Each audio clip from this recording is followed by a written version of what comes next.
نحمده ونصلي على رسوله الكريم اما بعد فاعوذ بالله من الشيطان الرجيم بسم الله الرحمن الرحيم اذا وقعت الواقعة ليس لوقعتها كاذبة خافضة رافعة اذا رجت الارض رجا وبست الجبال بسا فكانت هباء منبثا وكنتم أزواجا ثلاثة فأصحاب الميمنة ما أصحاب الميمنة وأصحاب المشأمة ما أصحاب المشأمة والسابقون السابقون أولئك المقربون في جنات النعيم. جب وہ ہونے والا واقعہ پیش آ جائے گا یعنی قیامت کا واقعہ، سور پھونکنے کا واقعہ، لیس لوقعتها کاذبہ، تو اس کے واقع ہونے کو کوئی جھٹلانے والا نہ ہوگا، کوئی اس کا انکار نہیں کرے گا، کیونکہ وہ ایک یونیورسل واقعہ ہوگا، پوری دنیا میں بیک وقت ایک حادثہ ہوگا. عام طور پر جب دنیا میں کوئی ڈیزاسٹر ہوتا ہے تو کسی ایک خاص علاقے میں ہوتا ہے، کوئی زلزلہ آتا ہے یا کوئی طوفان آتا ہے، کوئی سونامی ہوتا ہے تو وہ ایک پرٹیکولر ایریا میں ہوتا ہے. کبھی ایسا نہیں ہوا کہ پوری زمین پر ایک ہی وقت میں کوئی حادثہ ہو، کوئی ایکسیڈنٹ ہو، کوئی انسیڈنٹ ہو. لیکن قیامت ایک ایسا واقعہ ہے کہ جو پورے گلوب پر بیک وقت، اور صرف زمین نہیں بلکہ ستارے، سیارے، سورج، چاند، جو کچھ بھی ہمارے آس پاس ہے، جو بھی ہمیں دکھتا اور نظر آتا ہے، اس سب پر وہ واقعہ پیش آئے گا. اور جب انسان اس کو دیکھے گا تو کوئی بھی اس کا انکار نہیں کر سکے گا. آج لوگ اس کو بھولے ہوئے ہیں، اس کا انکار کرتے ہیں، اس پر یقین نہیں رکھتے. لیکن حقیقت یہ ہے کہ یوں سمجھو کہ جیسے وہ واقع ہو چکا، جیسے کوئی چیز ہو جاتی ہے، کوئی خبر سامنے آ جاتی ہے تو اس کو کوئی جھٹلا نہیں سکتا. قیامت اتنی ہی سچی بات ہے کہ جیسے وہ آ چکی. کیا ہوگا؟ خافضۃ رافعہ، وہ اوپر نیچے کر دینے والی ہے. جو چیزیں اوپر ہیں ان کو نیچے اور جو نیچے ان کو اوپر. یعنی اس کے اندر انسانوں کی عزت اور ذلت کا معیار، کسی بھی چیز کے فائدے اور نقصان کا جو کرائیٹیریا ہے وہ بالکل الٹ جائے گا. جن چیزوں کو دنیا میں ہم بہت امپورٹنس دیتے ہیں، جو چیزیں ہمارے لیے بہت ہی زیادہ اعلیٰ مقام کی ہیں، وہ چیزیں اس وقت ہمارے لیے کوئی ویلیو نہیں رکھیں گی، وہ نیچے آ جائیں گی. اور جن چیزوں کو آج ہم چھوٹا سمجھتے ہیں، کرنا نہیں چاہتے، حقیر سمجھتے ہیں، وہ اس دن اوپر آ جائیں گی. جیسے خاص طور پر جنت میں جانے کے وقت وہ لوگ جو دنیا میں غریب ہیں، مسکین ہیں، جو اللہ کی راہ میں ستائے گئے، وہ جنت میں آدھا دن پہلے داخل ہو چکے ہوں گے. حشر کا جو میدان ہے اس کا ایک دن 1000 سال کے برابر ہے، اور بعض روایات میں 50,000 سال کے برابر. تو اگر اس کا آدھا دن بھی کہیں تو 500 سال بنتے ہیں. تو 500 ایئرز پہلے وہ لوگ جنت میں داخل ہو چکے ہوں گے. اور ایک حدیث کے مطابق جب تک باقی لوگ اپنا حساب دے کر جنت میں پہنچیں گے، وہ لوگ 40 سال کا قیلولہ بھی کر چکے ہوں گے. یعنی جنت کی نعمتوں سے فائدہ اٹھا کر آرام بھی کر چکے ہوں گے. کیونکہ نبی صلی اللہ علیہ وسلم نے فرمایا کہ جب انہیں جنت دکھائی گئی تو میں نے جب جنت کے اندر جھانکا تو اس میں اکثریت کو مسکین پایا. یعنی جو دنیا میں مسکین سمجھے جاتے تھے، جن کی دنیا میں کوئی شان و شوکت نہیں تھی، جو دنیا والوں کی نظروں میں حقیر سمجھے جاتے تھے، ان کی جنت میں کثرت تھی بنسبت متکبر لوگوں کے یا اپنے آپ کو بڑی چیز سمجھنے والوں کے. اذا رجت الارض رجا، جب زمین ایک ہی بار ہلا دی جائے گی. وبست الجبال بسا، اور پہاڑ چورا چورا کر دیے جائیں گے، ریزہ ریزہ، یعنی بالکل ڈسٹ بنا دیے جائیں گے. فکانت ہباء منبثا، پھر وہ پراگندہ غبار بن کر رہ جائیں گے، یعنی جیسے ڈسٹ اڑتی ہے، کلاؤڈ آف ڈسٹ بن جائیں گے. وکنتم ازواجا ثلاثا، اور تم 3 گروہوں میں بٹ جاؤ گے. یعنی زمین پر جتنے بھی انسان ہیں ان کے 3 گروپس بن جائیں گے. وہ 3 کون ہیں؟ فاصحاب المیمنہ ما اصحاب المیمنہ. پہلا گروپ دائیں ہاتھ والے، رائٹ ہینڈ والے، عام نیک لوگ. اور تمہیں کیا معلوم کہ کتنے خوش قسمت ہیں وہ دائیں ہاتھ والے. اور دوسرا گروپ وہ اصحاب المشأمۃ ما اصحاب المشأمہ، اور بائیں ہاتھ والے، اور تمہیں کیا معلوم کہ بائیں ہاتھ والے کیسے ہیں. یعنی ان کی بد نصیبی، بدقسمتی، بیڈ لک کا کیا کہنا کہ اب وہ کس جگہ پر کھڑے ہیں. اور تیسرا ایک اور گروپ ہے وہ السابقون السابقون، جو آگے جانے والے ہیں، اور وہ آگے ہی آگے ہوں گے. جو دنیا میں بھی نیکیوں میں آگے تھے وہ جنت میں بھی سب سے پہلے پہنچے ہوئے ہوں گے. اولئک المقربون، یہی لوگ تو دراصل مقرب ہیں، قریب ترین ہیں اللہ سبحانہ تعالیٰ کے، اللہ کے پیغمبروں کے، اللہ کے محبوب بندے ہیں. فی جنات النعیم، نعمتوں والی جنتوں میں ہوں گے. ثلۃ من الاولین، اگلوں میں بہت ہوں گے، یعنی پہلے لوگ جو پہلی جنریشن گزری یا نبی صلی اللہ علیہ وسلم کے بعد کی جو پہلی جنریشن ہے ان میں سے زیادہ ہوں گے. وقلیل من الآخرین، اور پچھلوں میں سے تھوڑے ہوں گے، بعد میں آنے والوں میں سے کم ہوں گے، کیونکہ آہستہ آہستہ پھر ڈکلائن ہوتا گیا، لیکن ختم نہیں ہوں گے. آخری زمانے تک بھی ایسے لوگ موجود ہوں گے کہ جن کے اندر نیکیوں میں دوڑ لگانے کا جذبہ اور شوق ہوگا. علی سرر موضونہ، وہ مرصع تختوں پر تکیے لگائے ہوئے بیٹھے ہوں گے. مرصع یعنی کہ کارونگ اور جڑاؤ اور اس میں نگ لگے ہوئے اور خوبصورت ڈیکوریٹڈ سٹنگز ہوں گی ان کی. متکئین علیہا، وہاں وہ ٹیک لگا کر بیٹھے ہوں گے. متقابلین، آمنے سامنے ہوں گے، ایک دوسرے کو فیس کر رہے ہوں گے.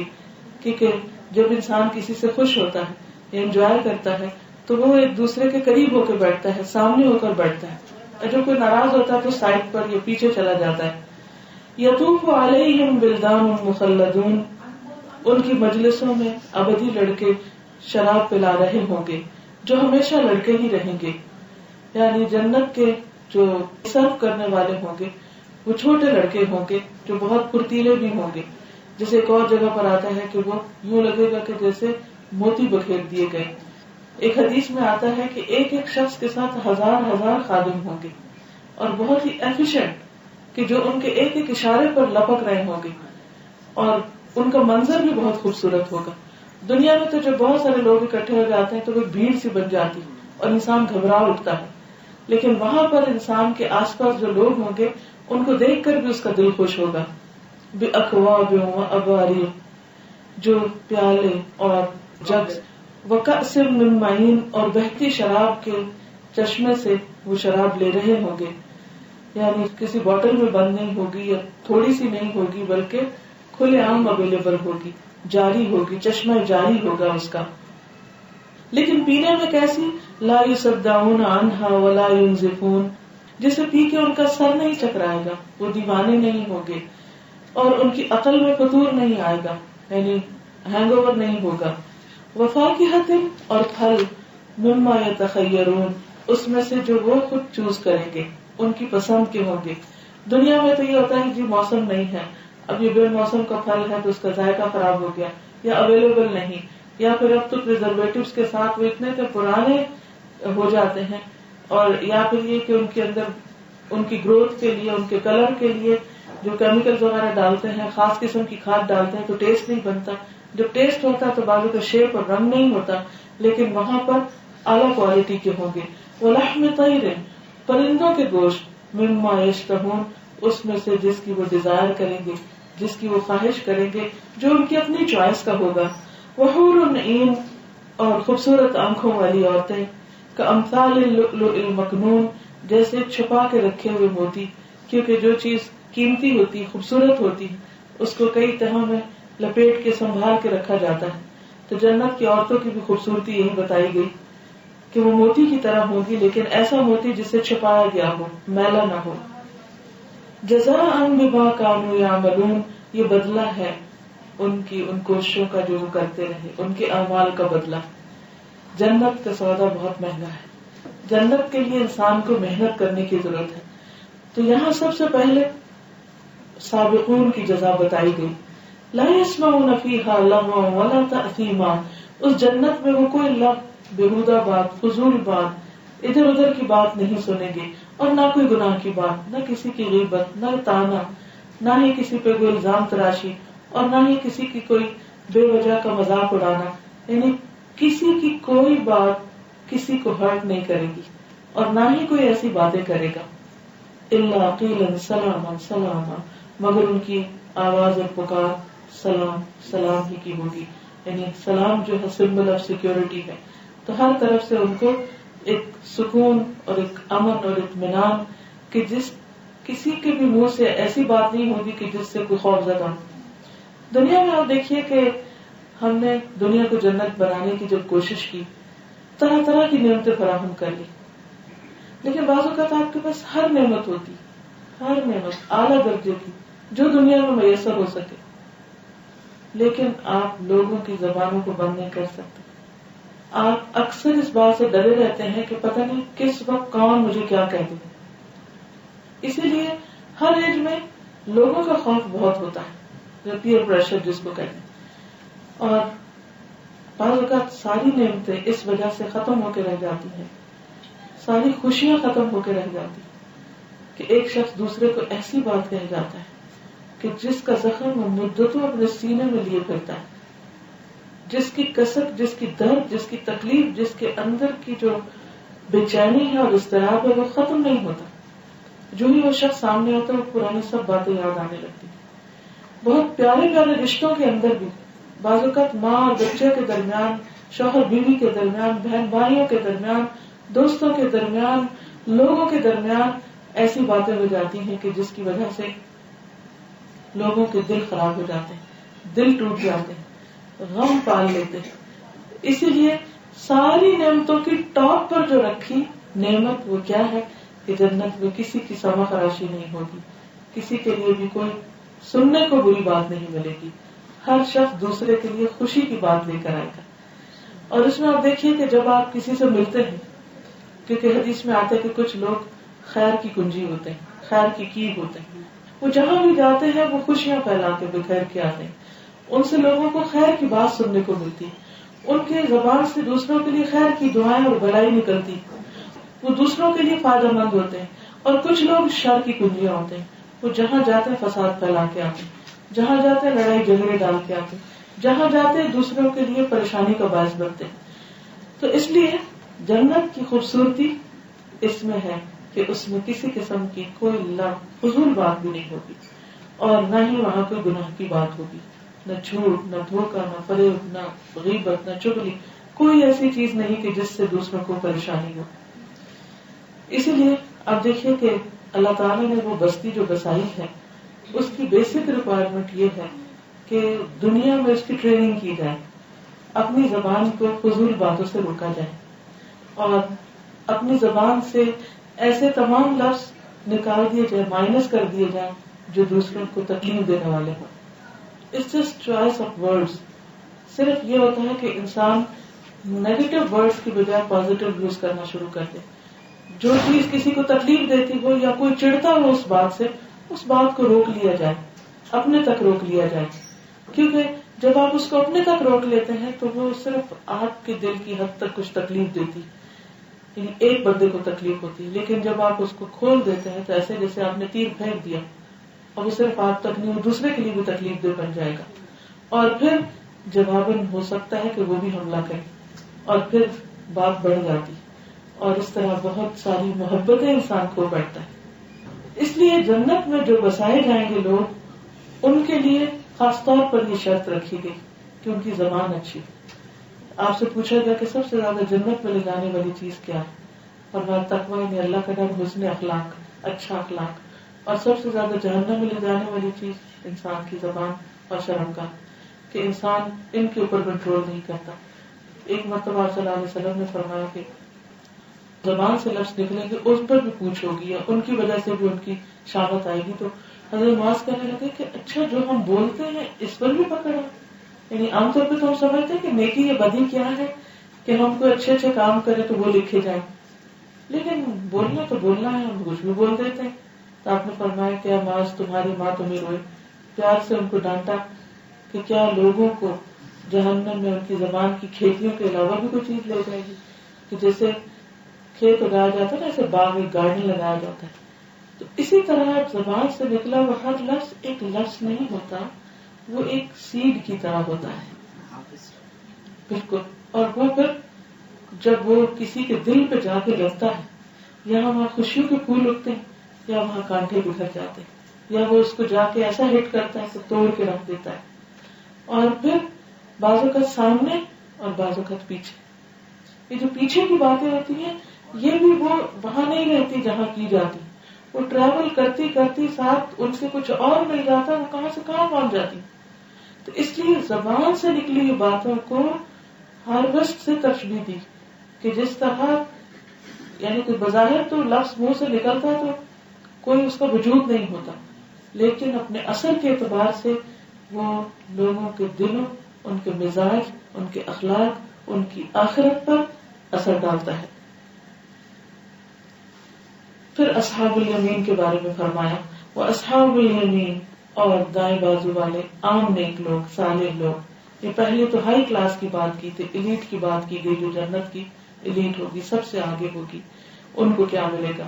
اور دوسری طرف اصحاب الیمین عام نیک لوگ. وہاں اصحاب الیمین، ان اصحاب الیمین کے ساتھ، دائیں بازو والوں کے ساتھ جن کی نیکیوں کا پلہ بھاری ہوگا میزان میں، ان کے ساتھ کیا سلوک ہوگا. فی سدر مخضود، ان کی جنت کیسی ہے، اس میں بغیر کانٹوں کے بیلیاں ہیں، بیلیوں کے درخت ہیں، اور تہ بر تہ چڑھے ہوئے کیلوں، وطلح ممدود وظل ممدود، اور دور تک پھیلے ہوئے سائے، وماء مسکوب، اور ہر دم رواں پانی، یعنی کہ وہ بہتا ہی چلا آ رہا ہوگا. وفاکہۃ کثیرہ، بہت سے پھل، بہت زیادہ پھل، لا مقطوعۃ ولا ممنوعہ، جو کبھی منقطع نہیں ہوں گے، کبھی روکے نہیں جائیں گے، یعنی جتنا بھی کوئی کھانا چاہے ان کو میسر ہوگے. وفرش مرفوعہ، اور اونچی نشست گاہیں. انا انشأناہن انشاء، ان کی بیویوں کو ہم خاص طور پر نئے سرے سے پیدا کریں گے. یعنی دنیا میں ظاہر ہے کہ ایک عورت اپنے وقت کے ساتھ ساتھ جب بچے پیدا کرتی ہے، دودھ پلاتی ہے، عمر گزر جاتی، پیریڈز ختم ہو جاتے، تو اس کی جوانی، اس کا حسن آہستہ آہستہ مان پڑنے لگتا ہے، بڑھاپا آ جاتا ہے. جیسے ایک عورت نے حضور صلی اللہ علیہ وسلم سے پوچھا، جو بوڑھیا تھی، کیا بوڑھی عورتیں جنت میں جائیں گی؟ تو آپ نے فرمایا بوڑھی عورتیں نہیں جائیں. تو بہت رونے لگی. تو آپ نے فرمایا کہ ان کو جوان کر کے بھیجا جائے گا، یعنی دوبارہ سے پیدا کیا جائے گا، کہ انشاء نئے سرے سے پیدا ہوں گی. فجعلناہن ابکارا، اور ہم انہیں باکرہ بنا دیں گے، یعنی ایسے جیسے کبھی ان کی شادی بھی نہ ہوئی ہو. عربا اترابا، اپنے شوہروں کی عاشق، اور عمر میں ہم سے، یعنی ایک جیسی عمر کے، کیونکہ عمر میں بہت فرق جب ہوتا ہے تو بعض اوقات مزاج سمجھ میں نہیں آتا ایک دوسرے کے کہ کس کی ایج کے کیا تقاضے، لیکن جب ایک جیسی ایج ہوتی ہے تو ایک دوسرے کو سمجھنا، انڈرسٹینڈنگ آسان ہوتی ہے. لأصحاب الیمین، یہ دائیں بازو والوں کے لیے ہے. ثلۃ من الاولین، وہ اگلوں میں سے بھی بہت ہوں گے. وثلۃ من الآخرین، پچھلوں میں سے بھی بہت ہوں گے. واصحاب الشمال، اور بائیں بازو والے، یعنی جن کی نیکیاں کم ہوں گی اور برائیاں زیادہ ہوں گی. ما اصحاب الشمال، یہ بائیں بازو والے کون ہیں؟ فی سموم وحمیم، وہ لو کی لپٹ اور کھولتے ہوئے پانی میں ہوں گے. یعنی ان کے اوپر حشر کے دن ہی جس دن اٹھائے جائیں گے تو ان کو سمجھ آ جائے گا کہ ان کے ساتھ کیا معاملہ ہوگا. اور جو جہنم میں جائیں گے تو ان کے اوپر آگ اور پینے کے لیے بوائلنگ واٹر اور کالے دھوئیں کے سائے میں ہوں گے. یعنی جہنم کے اندر جو گندگی ہوگی اور جو جل جل کے اس کا دھواں اوپر آ رہا ہوگا وہی چھاؤں ہوگی، اس کے علاوہ کوئی درخت نہیں ہوگا، کوئی چھاؤں نہیں ہوگی. جیسے آپ دیکھو جب کچرا جلایا جاتا ہے تو اس سے کیسی اسمیل آتی اور وہ دھواں بھی کتنا گندا ہوتا ہے. تو جہنم میں جو لوگ جا رہے ہوں گے ان کے جسموں کے اندر سے جو دھواں نکلے گا اور جو پیپ کی گندگی اور بو ہوگی وہ ساری کی ساری اکٹھی ہو جائے گی. وظل من یحموم لا بارد ولا کریم، جو نہ ٹھنڈا ہوگا نہ آرام دہ ہوگا. انہم کانوا قبل ذلک مترفین، یہ وہ لوگ ہوں گے جو اس انجام کو پہنچنے سے پہلے خوشحال تھے، دنیا میں بہت خوش تھے، دنیا میں بہت مگن تھے، انہوں نے اپنا سب کچھ دنیا ہی کو سمجھ رکھا تھا. وَكَانُوا يُصِرُّونَ عَلَى الْحِنْثِ الْعَظِيمِ، اور وہ بڑے گناہ پر اصرار کرتے تھے، یعنی ان کو پتا تھا کہ بڑے بڑے گناہ کون سے. بڑے گناہ کیا ہے؟ مثلا اللہ تعالیٰ کے ساتھ شرک کرنا، جادو کرنا، ماں باپ کی نافرمانی کرنا، والدین کی نافرمانی، شراب پینا، جوا کھیلنا، سود کھانا، زنا کرنا، یہ سب بڑے گناہوں میں سے. اسی طرح جھوٹ بولنا اور غیبت، چغلی، بہتان لگانا کسی کے اوپر، یہ ساری چیزیں بڑے گناہوں میں آتی ہیں. چوری، یہ بھی بڑے گناہوں میں. اب ایک یہ ہے کہ انسان ہے، انسانوں سے ہی غلطیاں ہوتی ہیں. غلطی ہوئی اور انسان کو شدید ندامت ہوئی اور وہ اللہ سے ڈرتا رہا اور اس نے توبہ کر لی اور اس کا کفارہ کیا. لیکن کچھ لوگ جان بوجھ کر بھی، انہیں پتا ہے کہ یہ بڑا گناہ ہے، بری چیز ہے، پھر بھی کرتے چلے جاتے ہیں اور اس سے باز نہیں آتے، اس سے رکتے نہیں ہیں. تو جہنم میں جانے والے اصحاب الشمال، ان کی وہاں جانے کی وجہ یہ ہے کہ وہ برائی کو چھوڑتے نہیں تھے، پتہ چل جانے کے باوجود بھی اس پہ جمے رہتے تھے. اب آپ دیکھیے کہ بہت سارے لوگ کہتے ہیں اچھا اللہ غفور رحیم ہے، کیا وہ اس بات پہ پکڑے گا؟ لیکن کتنے لوگوں کو پتا ہے کہ ماں باپ کو ستانا جو ہے وہ بری بات ہے، اس کے باوجود لوگ ماں باپ کی عزت نہیں کرتے، قدر نہیں کرتے، رسپیکٹ نہیں کرتے اور ان کو تکلیف دیتے ہیں کسی بھی چیز سے. اسی طرح کس کو نہیں پتا جادو کرنا کفر ہے. آپ دیکھیے کہ کتنے لوگ بغیر کسی وجہ کے دوسروں کے اوپر حسد کر کے ان کے ساتھ کوئی ایسے کام کرتے ہیں. پاکستان میں میرا ریڈیو چینل پہ ایک پروگرام چلتا ہے تو بس شروع کے پہلے ہی سپارے میں جادو کے اوپر آیات آتی ہے، تو اس میں کافی ڈیٹیل سے میں نے اس کو ایکسپلین کیا. تو آج وہاں سے فیڈ بیک دے رہی تھی کہ کسی طرح ان کی جو فیڈ بیک آتی ہے مختلف لوگ فون کر کے بتاتے ہیں. تو کسی نے بتایا کہ مجھے تو آج تک پتہ ہی نہیں تھا کہ یہ اس میں کوئی برائی بھی، کہ میں عامل ہوں اور لوگ آتے ہیں میرے پاس اور میں ان کے لیے عمل کرتا ہوں. اب پتہ کیسے چلے کون سا عمل جادو؟ تو اس میں آپ دیکھیے کہ جہاں گرے لگتی ہے نا، جس بھی کلام چاہے قرآن پڑھ کے گرے لگائی جا رہی تو یہ جادو میں شمار ہو جاتا ہے. تو یہ نہیں کرنا چاہیے. اسی طرح لکیریں کھینچنا، کہ لکیریں موافق ہوں تو وہ اس سے ذائچے بنا کے چیزیں نکال، تو یہ شرک کی قسمیں، ان کو کفر کہا گیا. لیکن اور یہ کبیرہ گناہوں میں سے. تو بعض لوگوں کو تو پتہ ہی نہیں ہوتا کہ یہ بہت بڑا گناہ ہے، اور بعض لوگ یہ ہے کہ وہ پتہ چل جانے کے باوجود اسے کیے چلے جاتے ہیں. آپ دیکھیے کہ بعض اوقات لوگوں کی زندگی کس قدر حرام ہو جاتی ہے، کس طرح پریشانی اٹھاتے ہیں. بس اگر کسی کا رشتہ باندھ دیا کسی نے اور بچی کی شادی نہیں ہوتی تو ماں باپ کی دن رات کی نیندیں حرام، خود اس کے لیے کتنا پریشانی کی بات ہو جاتی ہے. اسی طرح اگر کسی اور کے ساتھ کوئی اس طرح کی زیادتی کی ہے، اثر تو باذن اللہ ہی ہوتا ہے، اگر اللہ چاہے تو اثر ہوتا ہے. لیکن جیسے اور بہت سے وائرسز جو ہوتے ہیں وہ بیماریوں کا سبب بنتے ہیں، ایسے جادو بھی تکلیف کا سبب بن سکتا ہے. اور بدترین قسم اس کی کیا ہے؟ شوہر اور بیوی کے درمیان لڑائی ڈلوانا. تو جہنم میں جانے والے بائیں بازو والے، وہ ان کا گناہ یہاں نام لے کے ڈیٹیل نہیں بتائی گئی، تو ان کو کہا کہ خود سمجھو سوچو عقل سے کام لو. لیکن جو ایک کوالٹی ان کی بتا دی گئی وہ یہ کہ ڈٹ کے گناہ کرتے ہیں، دیدہ دلیری سے گناہ کرتے ہیں اور کرتے چلے جاتے ہیں، ان سے رکتے نہیں، باز نہیں آتے. وَكَانُوا يَقُولُونَ أَإِذَا مِتْنَا وَكُنَّا تُرَابًا وَعِظَامًا أَإِنَّا لَمَبْعُوثُونَ، اور وہ کہتے تھے کیا جب ہم مر جائیں گے اور ہم مٹی میں مل جائیں گے اور ہڈیاں چور چور ہو جائیں گی پھر ہم اٹھائے جائیں گے. یعنی ان کا اصل میں آخرت پر یقین پختہ نہیں تھا. أَوَآبَاؤُنَا الْأَوَّلُونَ، کیا ہمارے پہلے باپ دادا ہیں، کیا ان کو بھی دوبارہ اٹھایا جائے گا؟ قُلْ إِنَّ الْأَوَّلِينَ وَالْآخِرِينَ، کہہ دیجئے کہ پہلے اور بعد کے، لَمَجْمُوعُونَ، سب کو جمع کر لیا جائے گا. آج ہی میں دن کو سوچ رہی تھی کہ دنیا میں کتنے لوگ آئے اور کتنے گئے. اگر ہم دیکھیں کہ ہم کتنے لوگوں کو جانتے ہیں، زیادہ سے زیادہ میکسیمم، جو کسی کی شادی ہوتی ہے بچوں میں سے کچھ تو سب کی لسٹ لے کے بیٹھتے ہیں، اچھا کس کس کو بلانا. میکسیمم کتنے لوگ ہوتے ہیں؟ 1000، 2000، 5000، 10,000، 20,000. لیکن ہم اگر ایک پشت آگے جائیں، بس ہم اپنی دادی کو جانتے ہیں، مگر میری دادی کی دادی کون تھی پتہ ہی نہیں، نام بھی نہیں آتا، جانتے ہی نہیں، کبھی جاننے کی کوشش بھی نہیں کی ہم نے.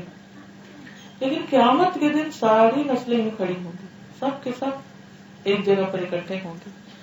إِلَى مِيقَاتِ يَوْمٍ مَّعْلُومٍ، اس دن جس کا وقت سب کو معلوم ہے. یعنی اپوائنٹڈ ٹائم پہ سب پہنچ جائیں گے وہاں، کوئی بھی پیچھے نہیں رہے گا. ثم انکم ایھا الضالون المکذبون، پھر اے گمراہوں اور جھٹلانے والوں، کیا ہوگا تمہارے ساتھ؟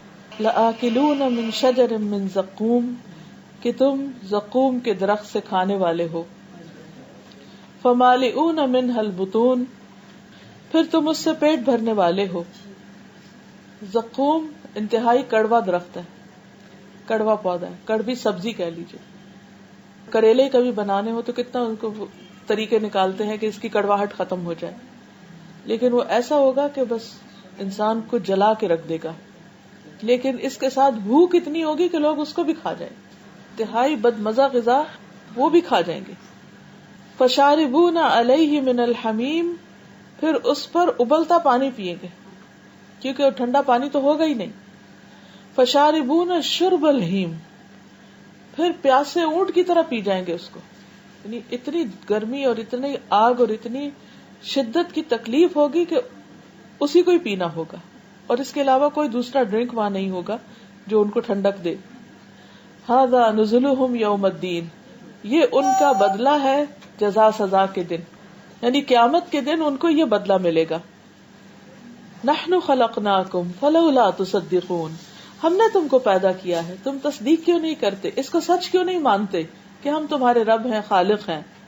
افرأیتم ما تمنون، کیا کبھی تم نے غور کیا کہ جو نطفہ تم ڈالتے ہو، انتم تخلقونہ، کیا تم اس سے انسان بناتے ہو، ام نحن الخالقون، یا ہم خالق ہیں. یعنی خالق کون ہے، پیدا کرنے والا کون ہے، ہمارا رب کون ہے. نحن قدرنا بینکم الموت، ہم نے تمہارے درمیان موت کو مقرر کیا ہے، تقسیم کیا ہے، یعنی موت کا وقت ہم نے مقرر کیا ہے.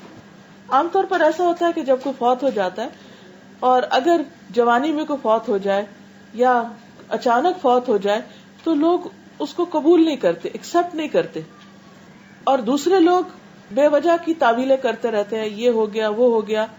حالانکہ ہر ایک کا وقت لکھا ہوا ہے، اور جس دن لکھا ہے اس وقت کو آ جانا ہے.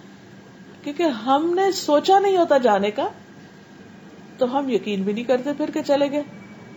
کیونکہ ہمارے ذہن میں کیا ہوتا ہے، اتنی لمبی آرزویں ہوتی ہیں، یہ پڑھیں گے، یہ بنیں گے، پھر یہ کریں گے، پھر یہ کریں گے. اچانک بریک لگ جاتی تو ہم وہیں کھڑے ہوتے، نہیں ابھی یہ کرنا تھا. نحن قدرنا بینکم الموت، ہم نے تمہارے درمیان موت کو تقسیم کیا ہے، اور ہم اس سے عاجز نہیں کہ تمہاری شکلیں بدل دیں اور تمہیں کسی ایسی شکل میں پیدا کر دیں جن کو تم نہیں جانتے. یعنی اگر تم دنیا میں اللہ کی نافرمانی کرتے ہو تو اللہ تعالیٰ دنیا میں بھی سزا دے سکتا ہے، جیسے پچھلی قوموں میں سے خنزیر اور بندر بنائے گئے. اپنی پہلی پیدائش کو تو تم جانتے ہو، پھر تم سبق کیوں نہیں لیتے، سمجھتے کیوں نہیں، اللہ کی اس بات سے تم ڈرتے کیوں نہیں. کیونکہ انسان اپنی شکل کے بارے میں بہت کانشیس ہوتا ہے کہ ہماری شکل کیسے ہو، اور اس کے اوپر کچھ فرق نہ آ جائے. افرأیتم ما تحرثون، کیا تم نے کبھی سوچا کہ یہ بیج جو تم ڈالتے ہو، اانتم تزرعونہ ام نحن الزارعون، کیا ان سے کھیتیاں تم اگاتے ہو یا اگانے والے ہم ہیں. یہ کون پیدا کرتا ہے یہ سب کچھ. لو نشاء لجعلناہ حطاما فظلتم تفکہون، ہم چاہیں تو ان کھیتیوں کو بھس بنا کے رکھ دیں، ختم کر کے رکھ دیں، اور تم طرح طرح کی باتیں بناتے رہ جاؤ کہ یہ ہو گیا وہ ریزن ہے. یعنی کہ ویدر کو بلیم کرو، ہواؤں کو، زمین کے مسائل کو، کہ اس میں شور ہو گیا، کچھ ہو گیا. لیکن اصل میں تو اللہ کا حکم ہے، اور تم اس وقت کیا کہو کہ انا لمغرمون، کہ ہم پہ تو چٹی پڑ گئی. بل نحن محرومون، بلکہ ہمارے تو نصیب ہی پھوٹے ہوئے. یہ کیوں کہا گیا؟ اس لیے کہ جب انسان کو کوئی نعمت ملتی ہے تو انسان کہتے ہیں میری کوشش، میری عقل، میری محنت کا نتیجہ ہے. اور جب اس کا کوئی نقصان ہو جاتا ہے تو اس وقت وہ یہ نہیں کہتا میری کوئی غلطی ہے، اس وقت وہ تعویلیں کرنے لگتا ہے، جسٹیفیکیشن ڈھونڈتا ہے، کبھی کسی کو بلیم کرتا ہے، کبھی کسی کو کرتا ہے، کبھی نیچر کو، کبھی لوگوں کو، کبھی نظر ہے، حسد ہے، فلاں ہو گیا فلاں ہو گیا، اپنی غلطی نہیں مانتا. لیکن اصل بات یہ ہے کہ اللہ جس کو جو چاہے دے اور جہاں سے جو چاہے ختم کر دے. افرأیتم الماء الذی تشربون، کیا تم اس پانی کو کبھی دیکھتے ہو، یعنی غور سے دیکھتے تو ہم روز ہی ہیں، کیا دیکھا تم نے اس پانی کو جو تم پیتے ہو کہ پانی کیسے بنا ہے؟ انتم انزلتموہ من المزن، کیا بادل سے تم نے اس کو اتارا تھا؟ ام نحن المنزلون، یا ہم اتارنے والے ہیں؟ بارش کون برساتا ہے؟ پانی کون لاتا ہے؟ لو نشاء جعلناہ اجاجا، ہم چاہیں تو اس کو بھی کڑوا کر دیں. جیسے سمندر سے اٹھتی ہے نا بادل، تو سمندر تو کڑوا ہوتا ہے، لیکن وہ اوپر جا کے پھر دوبارہ برستا ہے تو میٹھا ہو جاتا ہے، پھر واپس اسی نمک میں ملتا ہے، پھر دوبارہ اسی طرح واٹر سائیکل چلتا ہے. تو یہ اللہ تعالیٰ کا خاص فضل ہے، وہ چاہے تو نیچے سے نمک بھی ساتھ اٹھا دے اور کڑوا ہو جائے سب کچھ. فرمایا فلولا تشکرون، پی کر شکر ادا کیوں نہیں کرتے؟ اب دیکھیے کہ زندگی ساری ہماری پانی پر ہے، پینے، کھانے، دھونے، نہانے، پکانے، ہر چیز میں پانی چل رہا ہے. اپنے آپ سے آنےسٹلی پوچھیں کہ ہم کیا واقعی روز جب پانی پی کے رکھتے تو الحمدللہ کہتے، یا نہا کے نکلتے تو کہتے ہیں کہ الحمدللہ شکر ہے پانی ہے، گرم ہے، آسانی سے ہمیں مل رہا ہے. یہ سب کچھ کہاں سے؟ اگر انسان سوچے، اگر ہم اس وقت یہ جاننے کی کوشش کریں، بیٹھ کے صرف اس پر ریسرچ کریں کہ یہ جو میرے ہاتھ میں پانی ہے، یہاں میرے ہاتھ تک پہنچا اور جس کا میں نے گھونٹ بھرا، یہ کتنی منزلیں طے کر کے آیا. یہ کبھی ایک سمندر میں تھا، وہاں سے یہ اٹھا بادل میں گیا، وہاں سے یہ برسا زمین پہ آیا، زمین پر پھر یہ کسی جگہ پر جمع ہوا، وہاں سے یہ پھر اٹھایا گیا، پھر اس کو صاف کیا گیا، پھر بوتلوں میں بھرا گیا، پھر گھروں میں پہنچا، جب میرے ہاتھ میں آیا. اتنی سفر طے کر کے ایک پانی کہاں سے کہاں پہنچا، اور میں پی کر اس کا شکر بھی ادا نہ کروں جس نے اس کو بنایا اور بھیجا میرے لیے. تو یہ اللہ تعالیٰ بندوں سے کیا چاہتے ہیں؟ اللہ تعالیٰ یہ نہیں چاہتے کہ جو نعمتیں اس نے بنائی ہیں اس کو استعمال نہ کرے، وہ تو ہم کو کرنی ہے، لیکن جب استعمال کرے تو پھر شکر ادا کرے، پھر تھینک فل ہو اللہ کے، اور بندوں میں سے بھی جو مدد کرے اس کے بھی شکر گزار ہوں. افرأیتم النار التی تورون، کیا تم نے دیکھا جو آگ تم جلاتے ہو، یا الیکٹریسٹی آج کل جسے ہوتی ہے. انتم انشأتم شجرتها، کیا تم نے اس کا درخت اگایا؟ کیونکہ اس زمانے میں گرین درختوں سے بھی آگ نکلتی تھی، کیونکہ عربوں کے ہاں تو الیکٹریسٹی نہیں تھی، اور آگ جلانے کے لیے ماچس کے کارخانے تو بعد میں لگے ہیں، پہلے تو لوگ نیچرل وے سے آگ جلاتے تھے. فرمایا کہ یہ آگ تم جلاتے ہو، اگر وہ پتھروں کو بھی رگڑ کے چکماک سے بھی آگ جلاتے تو اس پتھر کے اندر کس نے وہ قوت رکھی کہ جو آگ نکالتی؟ یا وہ جو درخت افار اور مرخ کے ہوتے تھے کہ جن کی ٹہنیوں کو ایک دوسرے سے ٹکراتے تو اس میں سے آگ نکلنے لگتی، حالانکہ گرین درخت. تو یہ سب کچھ کس نے تمہارے لیے کیا؟ انتم انشأتم شجرتها ام نحن المنشئون، کیا اس درخت کے پیدا کرنے والے تم ہو یا ہم نے پیدا کیا؟ نحن جعلناها تذکرة ومتاعا للمقوین، ہم نے اس کو یاد دہانی کا ذریعہ بنایا ہے کہ اللہ کی نعمت کو دیکھ کر لوگ اللہ کو یاد کریں، اور حاجت مندوں کے لیے زندگی کا سامان بنایا ہے کہ لوگ اپنی ضرورتیں پوری کریں. فسبح بسم ربک العظیم، پس اے نبی اپنے رب عظیم کے نام کی تسبیح کرو. گویا بندوں پر اللہ کا حق یہ ہے کہ ان ساری نعمتوں کو استعمال کر کے اللہ کا شکر ادا کریں اور اللہ کی پاکی بیان کریں، اللہ کی تسبیح کریں. فلا اقسم بمواقع النجوم، پس نہیں میں قسم کھاتا ہوں تاروں کے مواقع کی، جہاں جہاں تارے گرتے ہیں. اور اگر تم سمجھو تو یہ بہت بڑی قسم ہے کہ یہ ایک بلند پایا قرآن ہے، کہ جیسے تم تاروں کا گرنا آنکھوں سے دیکھتے ہو، اسی طرح اللہ نے وحی کا بھی انتظام کر رکھا ہے جو تم نہیں دیکھتے. اوپر سے بارش کے علاوہ جو نوٹسبل چیز ہوتی ہے وہ ستارے. تو اس کے فوراً بعد فرمایا کہ یہ قرآن بھی وحی سے آیا ہے، اللہ ہی کی طرف سے، ایک محفوظ کتاب میں ثبت ہے، یعنی لوح محفوظ میں لکھا ہوا ہے، جسے مطہرین کے سوا کوئی نہیں چھو سکتا. یعنی وہ فرشتے اس کے اوپر ڈیوٹی ہے جن کی، وہی اس کو ہاتھ لگا سکتے ہیں اوریجنل کاپی کو، باقی کوئی وہاں تک پہنچ ہی نہیں سکتا کہ کچھ مٹا دے، اور وہ فرشتے انتہائی آنےسٹ ہیں. تنزیل من رب العالمین، رب العالمین کی طرف سے نازل ہوا ہے. افبہذا الحدیث انتم مدہنون، کیا تم اس کلام کے ساتھ بے اتنائی برتتے ہو، اس کی کیئر نہیں کرتے، اس کی طرف نہیں آتے، اس کو پیچھے رکھا ہوا. حقیقت یہ ہے کہ آپ دیکھیں، ہم سب اپنے دلوں میں جھانک کر دیکھیں اور آنےسٹی کے ساتھ اپنے آپ سے پوچھیں، کیا واقعی ہم نے قرآن کو اتنا سیریسلی لیا جتنا ہم دنیا کی کسی بھی ایک ڈگری کو لیتے ہیں؟ بے شمار باتیں، اور ان سب باتوں کے اوپر تم اتنی دلچسپی لیتے ہو، اور بہت سے لوگ اس کی کوٹیشن، اس کی سینگ، اس کا فرمان، اس کا قول، اس کی بات، پھر جب ہم آپس میں بھی بیٹھتے ہیں تو لوگوں کی باتوں میں ان کو کوٹ کر رہے تھے، اس نے یہ کہا، اس نے یہ کہا، میں نے یہ کہا. بچہ شروع ہوتا ہے بولنا تو ہم اتنی دفعہ تکرار کرتے ہیں، بچے نے ابا کہہ دیا، اماں کہہ دیا، یہ کہہ دیا، وہ کہہ دیا. تو فرمایا کہ یہ سب انسانوں کی باتیں ہیں، ایک اللہ کی بات بھی ہے، یعنی کلام ہے اللہ کا قرآن. تو کیا تم اس قرآن کے ساتھ بے رخی برتو گے، اس کو پیچھے کرو گے، اس کی طرف توجہ نہیں دو گے، اس کے ساتھ دلچسپی نہیں ہے تمہاری، اس پہ آ کے تم سست ہو جاتے ہو، اس کے لیے تمہاری قوتیں ختم ہو جاتی ہیں، اس کے لیے تمہارے پاس وہ امپورٹنس نہیں ہے. وَتَجْعَلُونَ رِزْقَكُمْ أَنَّكُمْ تُكَذِّبُونَ، اور اس میں تم نے اپنا حصہ یہ بنا رکھا ہے کہ تم جھٹلا دیتے، یعنی جو بات تمہیں پسند نہیں آتی رائٹ اوے انکار کر دیتے ہو. فَلَوْلَا إِذَا بَلَغَتِ الْحُلْقُومَ، لیکن یہ سب کب تک ہوگا، کیوں نہیں جب جان حلق کو پہنچ جائے گی، یعنی ایک دن تم پھر واپس آؤ گے. انسان کو جو فری چوائس ملی ہے، فری ول ملی ہے، فریڈم آف چوائس ہے، بولنے کی قوت ہے اور انکار کرنے کی، اقرار کرنے کی، ان سب کی ایک لمٹ ہے، لمیٹڈ پیریڈ آف ٹائم. اور جب وہ ختم ہو جاتا ہے تو اس کے بعد کیا ہے، انسان اس سے آگے نہیں جا سکتا. تو اب موت کا منظر کھینچا گیا. وَأَنْتُمْ حِينَئِذٍ تَنظُرُونَ، اس وقت تم دیکھ رہے ہوتے ہو مرنے والے کو. وَنَحْنُ أَقْرَبُ إِلَيْهِ مِنْكُمْ وَلَكِنْ لَا تُبْصِرُونَ، اور ہم تم سے زیادہ اس کے قریب ہوتے ہیں لیکن تم دیکھ نہیں پاتے. یعنی جان نکالنے والے فرشتے جو ہیں وہ پاس ہوتے ہیں اس کے اور تم نہیں دیکھ سکتے. یہ لمٹ ہے تمہاری. آخر وقت تک ڈاکٹر کو نہیں پتا چلتا کہ یہ بچے گا یا مرے گا. فرشتے بیٹھے ہیں آس پاس، وہ مشینوں سے ہی دیکھ رہے ہیں اور کچھ ڈیسائیڈ نہیں کر پا رہے. لیکن مرنے والے کو پتا چل رہا ہوتا ہے اب یہ چھوڑیں گے نہیں مجھے، اب تو میری جان لے کر ہی جائیں گے.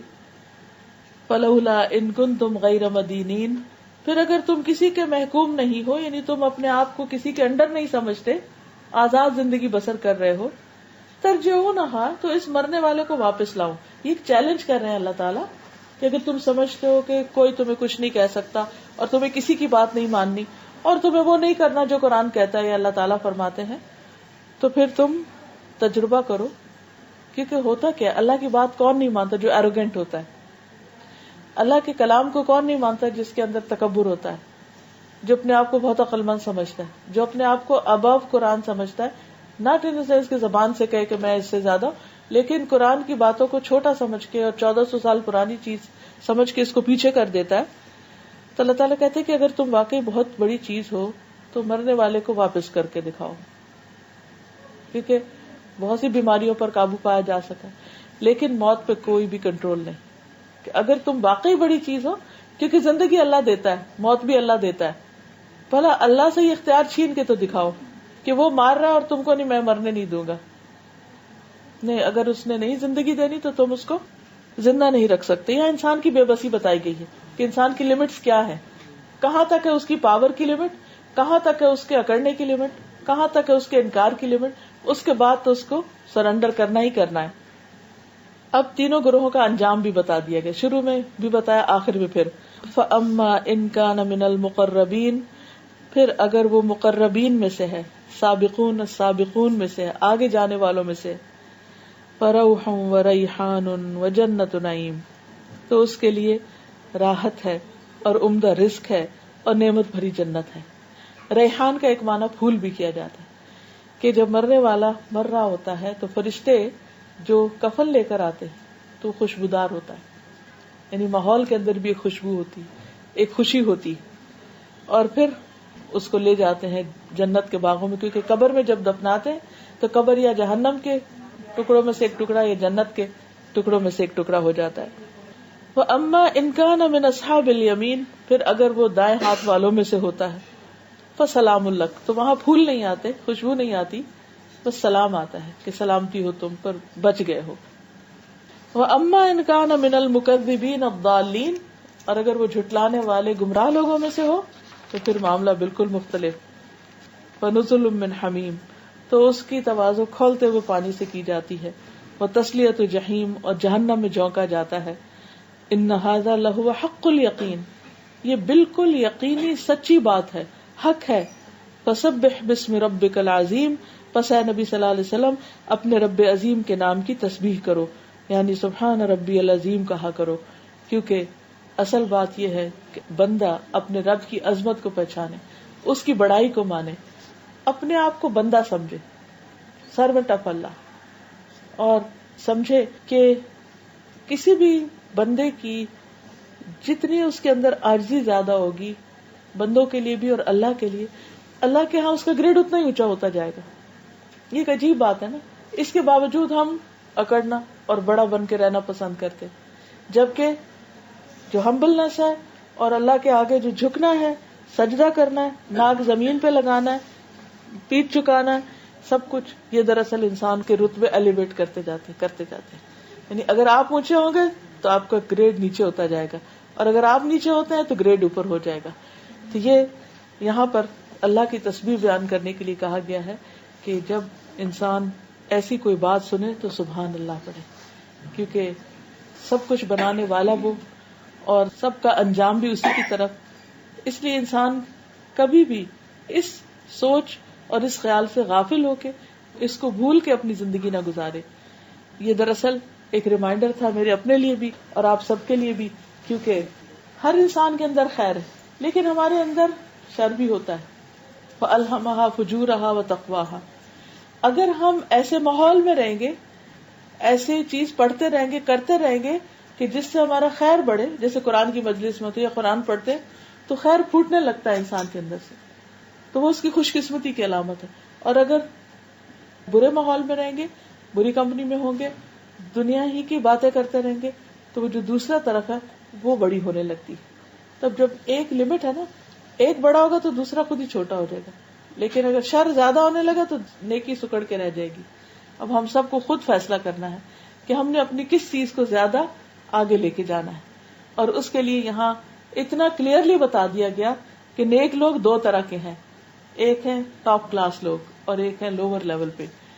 دنیا میں ہم کیا چاہتے ہیں؟ دنیا کے اعتبار سے دی بیسٹ، ایکسیلنٹ. آخرت کے اعتبار سے بھی اگر ہم بیسٹ چاہیں گے تو بیسٹ ایفرٹس بھی لگانی پڑے گی. یعنی دنیا میں جو جتنی اعلیٰ درجے کی چیز خریدنا ہوتی اتنی اس کی پرائس زیادہ ہوتی. سیم وے اگر جنت کا اعلیٰ ترین گریڈ چاہیے تو پھر بڑی بڑی قربانیاں کرنی پڑے گی، بڑے گناہوں کو چھوڑنا پڑے گا، اور اپنی ذات میں اور اس کے ساتھ ساتھ دین کی خدمت میں بڑی قربانیاں کرنی پڑیں گی. اور جن لوگوں نے کی انہوں نے دنیا میں ہی خوشخبریاں پالی. جیسے ایک مرتبہ نبی صلی اللہ علیہ وسلم نے پوچھا کہ آج کس نے روزہ رکھا ہے، تو حضرت ابوبکر نے ہاتھ کھڑا کیا. آپ نے پوچھا آج کس نے غلام آزاد کیا، انہوں نے ہاتھ کھڑا کیا. آپ نے پوچھا آج کس نے مریض کی عیادت کی ہے، مریض کو وزٹ کیا، آپ نے ہاتھ کھڑا کیا. ساری مجلس میں ایک تھے، ہر نیکی پہ ہاتھ کھڑا کر رہے تھے کہ میں نے کیا، میں نے کیا. ایک اور روایت میں تھا شاید حضرت عمر نے پوچھا کہ یہ تو میں مانتا ہوں تم نے روزہ رکھا ہے، ٹھیک ہے تم نے غلام بھی آزاد کیا، یہ بیمار کو کس طرح تم پوچھ کر آ گئے اتنی صبح صبح، یعنی ابھی تو فجر کے لیے سب کٹھے ہوئے ہیں تو تم یہ بھی نیکی کر کے آ گئے. یعنی ارلی مارننگ سے شروع ہو جاتا. ہم تو وہ آرام کا وقت سمجھتے ہیں نا، ابھی تو دن چڑھا ہے، ذرا سوچ سمجھ کے اٹھیں گے پھر کچھ کریں گے. تو نے کہا کہ جب میں نکلا تو مجھے پتا چلا کہ وہ عبد الرحمن بن عوف شاید بیمار ہیں، ان کا نام آتا ہے یا کسی اور کا.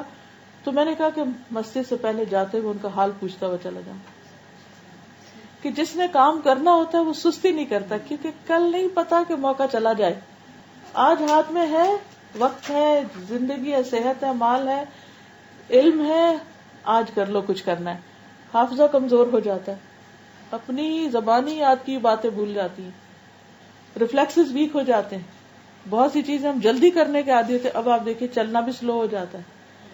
تو جس وقت جس کے پاس جو ہو اسے استعمال کر لے. یو نیور نو کل کیا ہوتا ہے. تو میسج یہ تو سابقون السابقون، سب سے آگے جانے والے نیکیوں میں، دیر نہیں کرنی. ہم لوگ کو سستی کی وجہ سے بہت سے کام نیکی کے رہ جاتے. اچھا آج کرتے ہیں، اللہ ہم کو معاف کر دے. کیونکہ سستی شیطان کا بہت بڑا ٹرک ہے.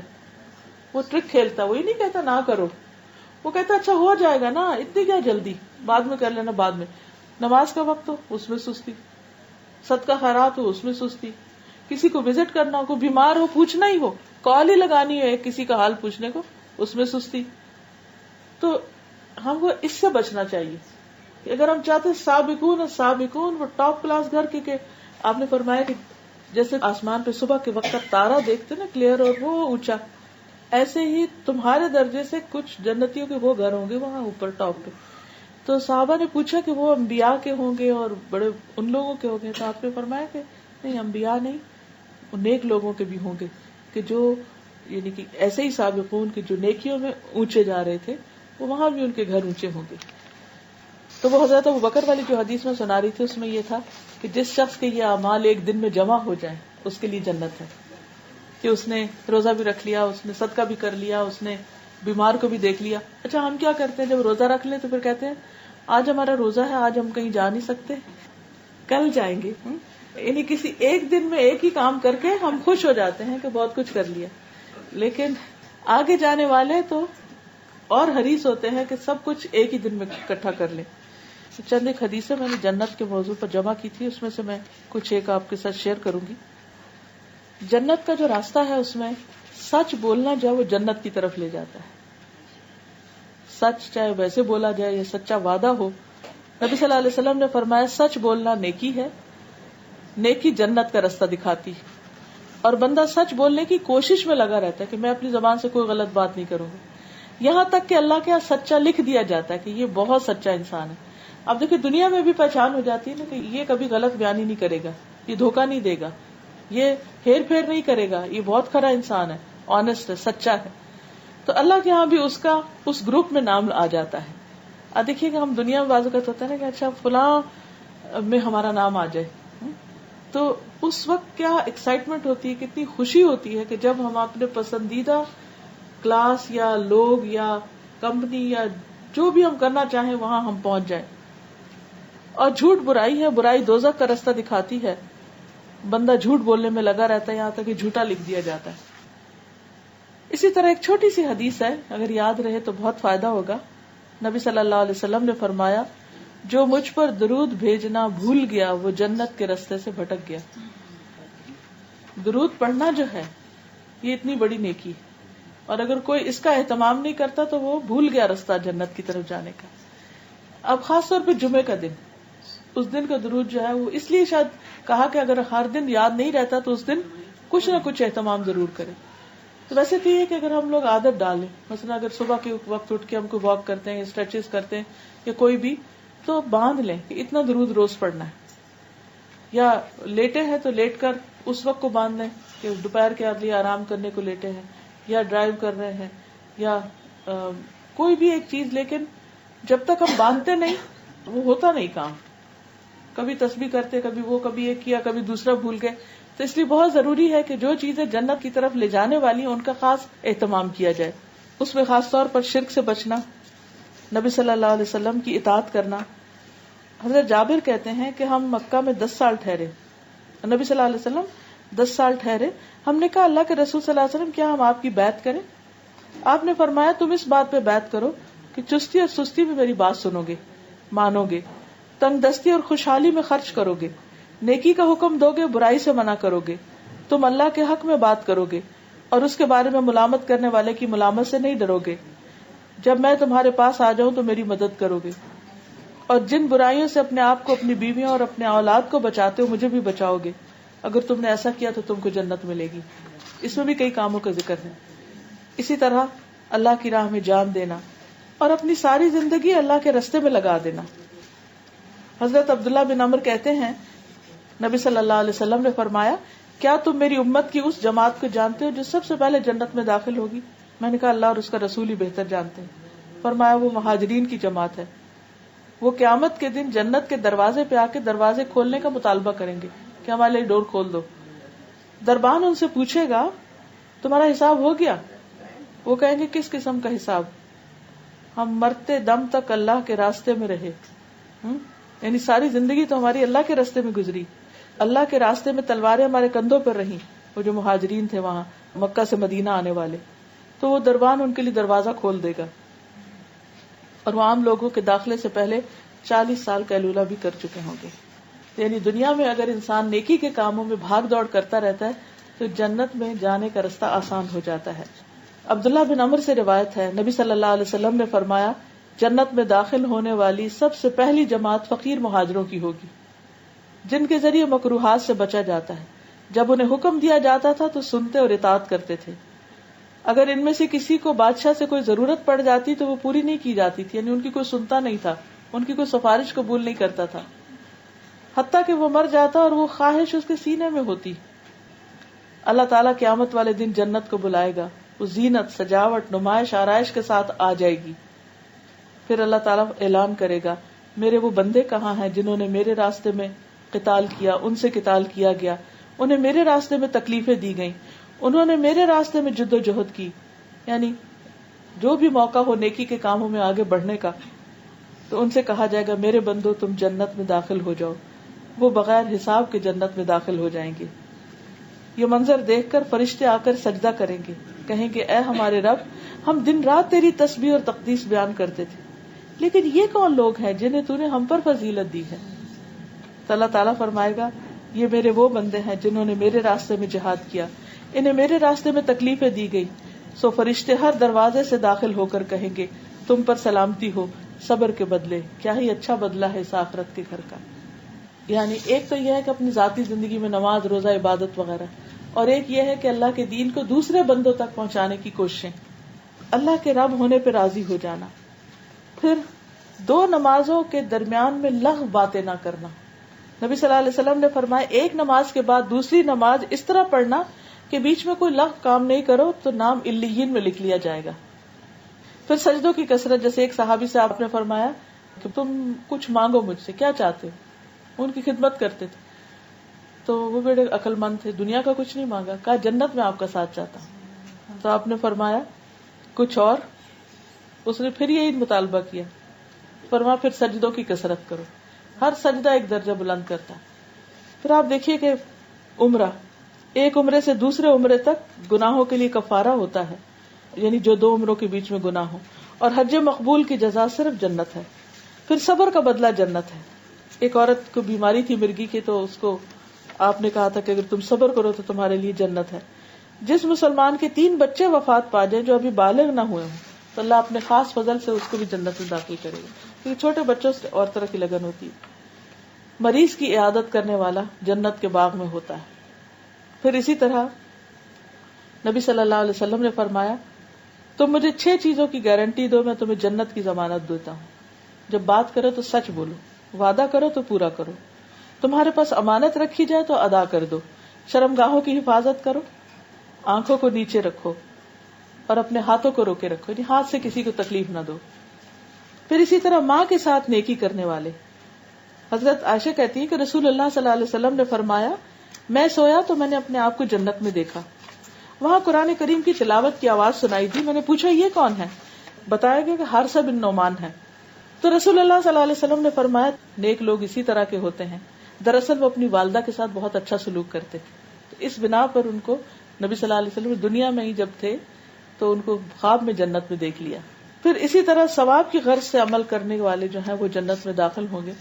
نبی صلی اللہ علیہ وسلم نے فرمایا کہ 40 خصلتیں ہیں کہ جو انسان کو جنت میں لے جانی، 40 عادتیں، 40 تھنگز نیکی، جن میں سب سے بہتر بکریوں کا کسی کو عطا کرنا ہے، یعنی کسی کو بکری دینا، یعنی بہت ہی اعلیٰ درجے کی کوالٹی.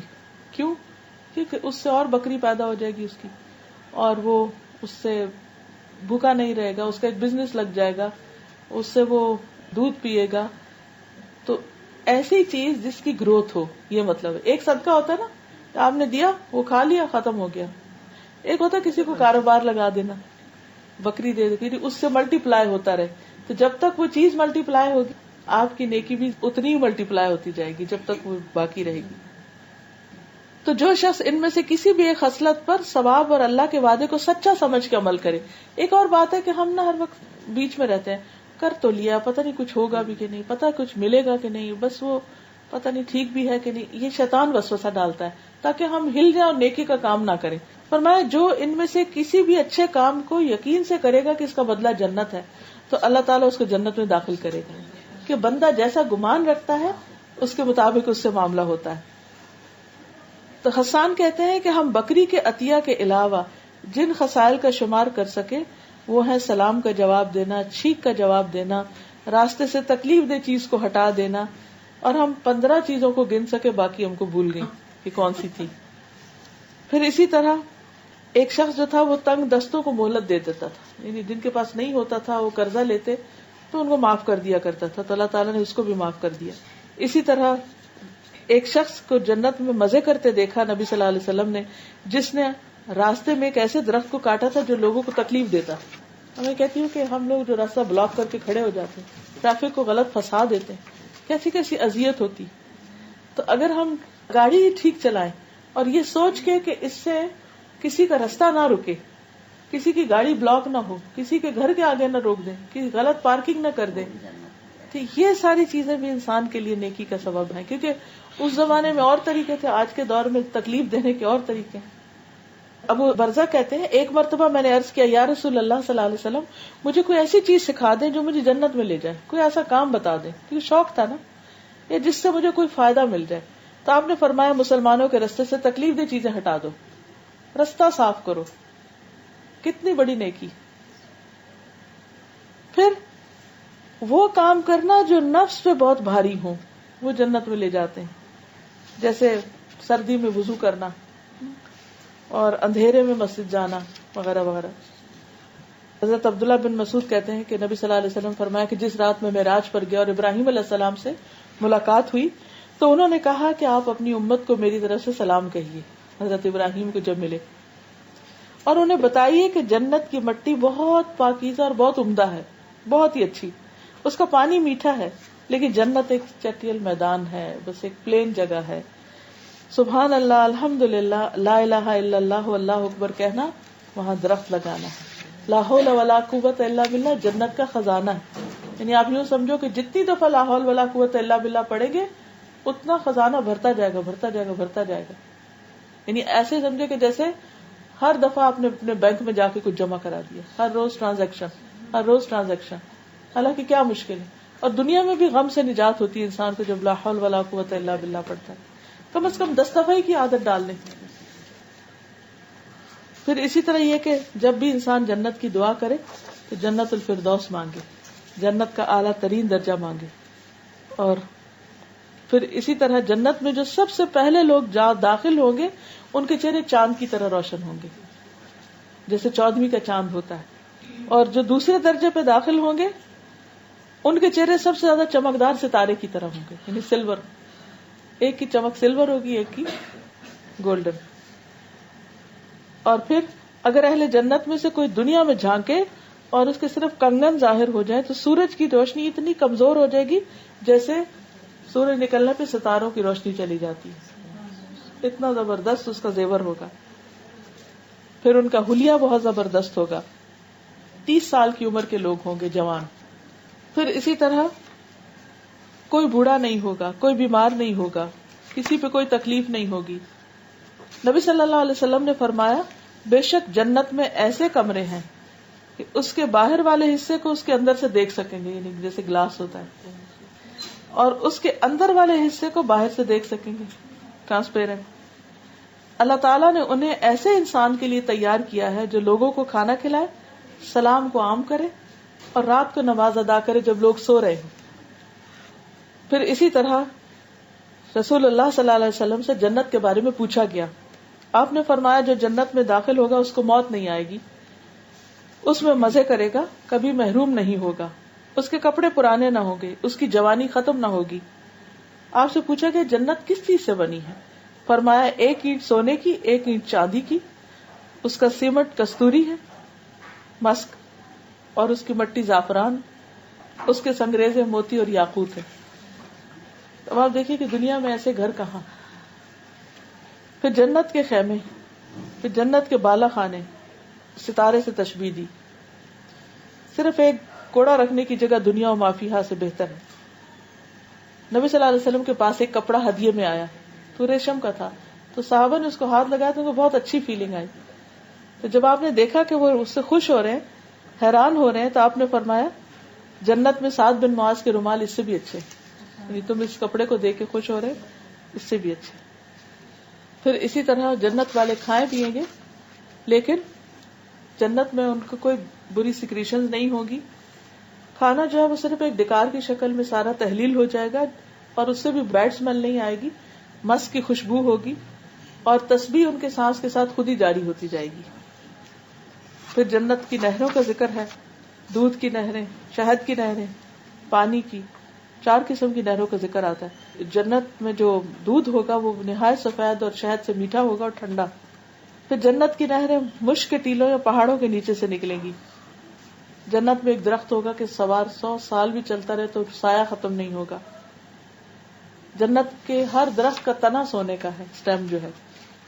پھر جنت میں اونٹوں کی گردنوں کے برابر پرندے ہوں گے. صحابہ حیران ہوئے تو آپ نے فرمایا کہ جو انہیں کھائیں گے اس سے بھی زیادہ صحت مند ہوں گے. یہ مجھے حدیث بہت ہی دلچسپ لگی. آپ نے فرمایا ایک بدو آیا تو اس نے کہا کہ مجھے گھوڑے بہت پسند ہیں. جنت میں گھوڑے ہوں گے؟ جیسے ہم سے بچے پوچھتے ہیں نا. آپ نے فرمایا اگر تم جنت میں داخل ہوگے تو ایسا گھوڑا دیا جائے گا جو یاقوت کا ہوگا، اس کے 2 پر ہوں گے، تم اس پر سواری کرو گے، جہاں چاہو گے گھومتے پھرو گے. اس وقت تو کسی کو نہیں پتا تھا کہ جہاز بھی ہوں گے یا جیٹ ہوں گے یا اور چیزیں ہوں گی.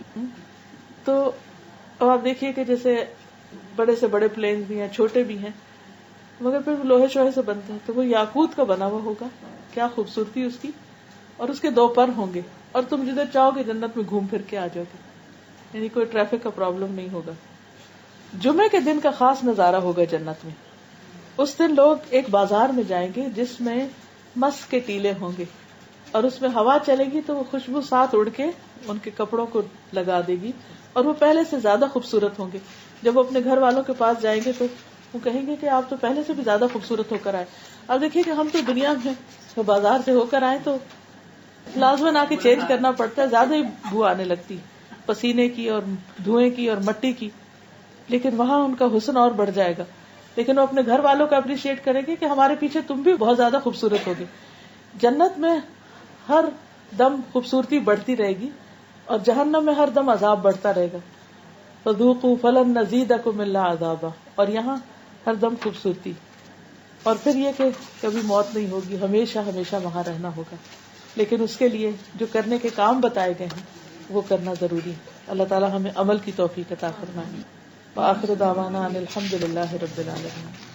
آپ کچھ کہہ رہی تھی؟ وہ ان کا سوال یہ ہے کہ جب کوئی فوت ہو جائے تو ڈیلی بیسس پہ کیا کریں. دیکھیں کہ جب کوئی فوت ہوتا ہے تو کچھ چیزیں تو فوری کرنے کی ہوتی ہیں اسی وقت، جیسے اس کے کفن دفن کا انتظام ہے، جنازے کا انتظام ہے، اس کے اوپر اگر قرضہ ہے تو اس کے ادا کرنے کا انتظام ہے. پھر دفن کر دیا، جنازہ پڑھ کے دعائیں مانگ کے، اس کے بعد وراثت تقسیم کرنا ضروری ہے. پھر کچھ چیزوں سے بچنا ضروری ہے کہ بین وین نہیں کرنے چاہیے، رونا چیخنا چلانا نہیں چاہیے، 3 دن سے زیادہ تعزیت نہیں ہونی چاہیے، غم افسوس نہیں منانا چاہیے. 3 دن کے بعد سب اپنے کام میں چلے جائیں. صرف عورت کو اجازت ہے کہ شوہر کے لیے 4 مہینے 10 دن ری میری نہیں کرے گی، اپنے آپ کو بیوٹیفائی نہیں کرے گی، گھر سے باہر نہیں جائے گی. پھر اس کے بعد یہ ہے کہ جو میت فوت ہو جاتی ہے اس کے جب یہ ساری چیزیں ہو جاتی ہیں تو اس کے بارے میں بات اچھی کرنی چاہیے. اس کی خوبیوں کا ذکر کرنا اس کے نام اعمال میں اضافے کا ذریعہ بنتا ہے. عام طور پر لوگ ذکر اچھا نہیں کرتے، ہرٹ کیا یا کچھ کیا تو اس کی باتیں مرنے کے بعد بھی لے کے بیٹھ جاتے. اس سے بچنا چاہیے. وہ پہنچ گیا جہاں اس نے پہنچنا تھا، اختلاف تھا بھی تو زبان بند کر لینی چاہیے. تو لوگوں کی جو گواہی ہے وہ جمع ہو رہی ہے وہاں کہ لوگ کیا کہتے تھے اس شخص کو. پھر اس کے علاوہ دعا جو ہر مسلمان کو دوسرے کے لیے کرنی چاہیے. رشتہ دار بھی اپنے مرنے والوں کے لیے دعا کریں، اور عام مسلمانوں پہ بھی حق ہے کہ وہ مرنے والوں کے لیے بخشش کی دعا کریں. اسی لیے ہم جب نماز پڑھتے ہیں تو ہم کہتے ہیں ربنا اغفر لی ولوالدی وللمؤمنین یوم یقوم الحساب. اب مومنین کے لیے دعا ہو رہی، والدین کے لیے خاص طور پر ہو رہی ولوالدی. اب اگر ہم اپنے بچوں کو نماز سکھا دیں، بعد میں بھول بھی جاتے ہیں، دعا نہیں بھی کرتے، تو ہر روز کر رہے ہیں، اور اگر ان کی نماز اچھی ہے تو ان دعاؤں کی وجہ سے والدین کی بخشش کا سامان پہنچتا رہتا ہے. اب بعض اوقات والدین نہیں، بچے فوت ہو جاتے ہیں یا بہن بھائی فوت ہو جاتے ہیں، اب کیا کریں ان کے لیے؟ ان کے لیے بھی نمبر 1 تو دعا ہے.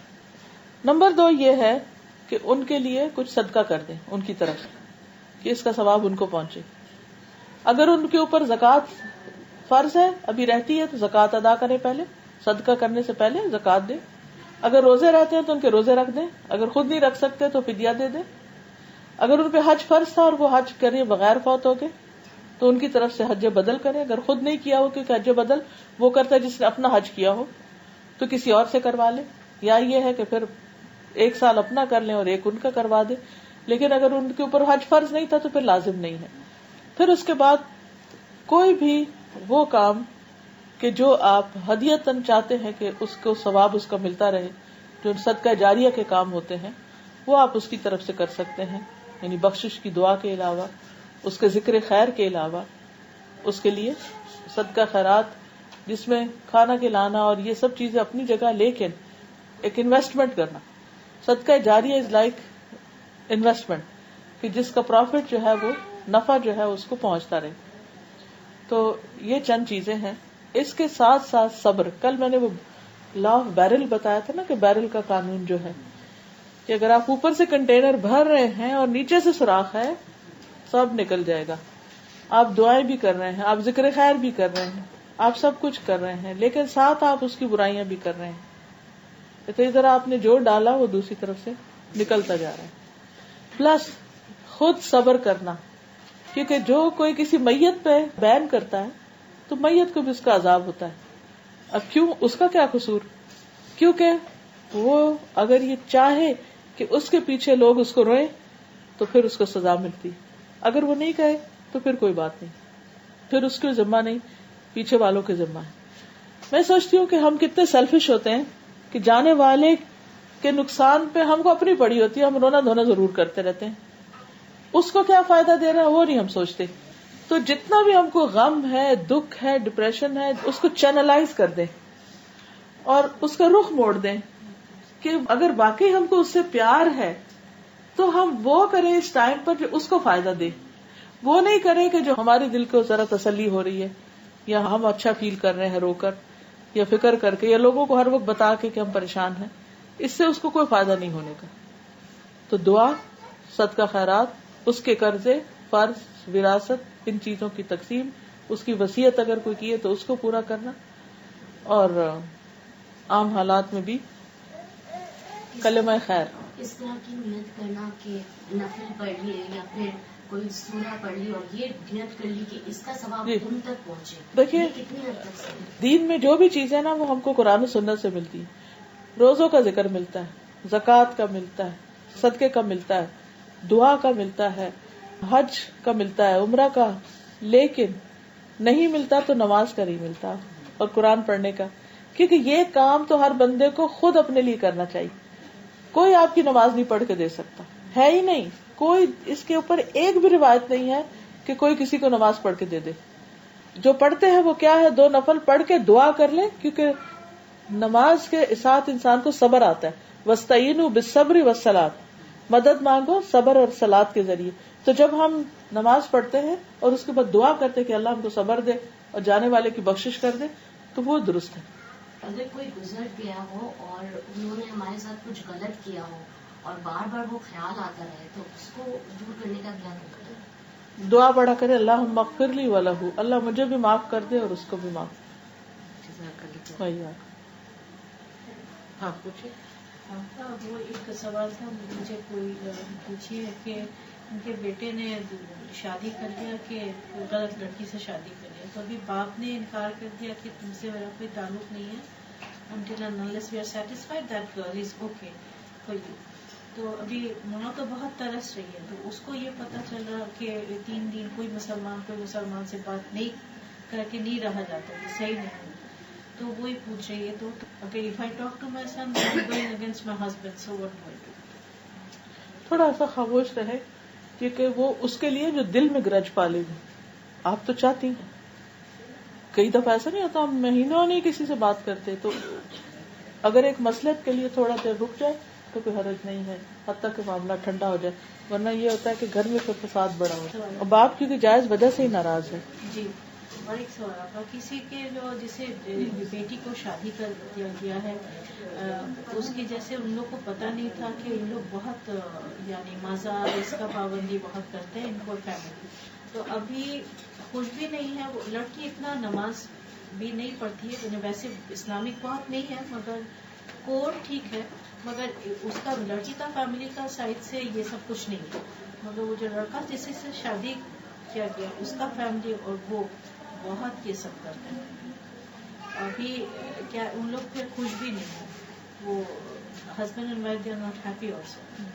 سو in this case what do they do? What does she do? The girl is in a dilemma whether she should stay with him or leave him. بہت بڑا اور بھی کچھ استخارہ کریں. استخارہ کریں. ٹھیک ہے. سبحانک اللہم و بحمدک، نشہد ان لا الہ الا انت، نستغفرک و نتوب الیک.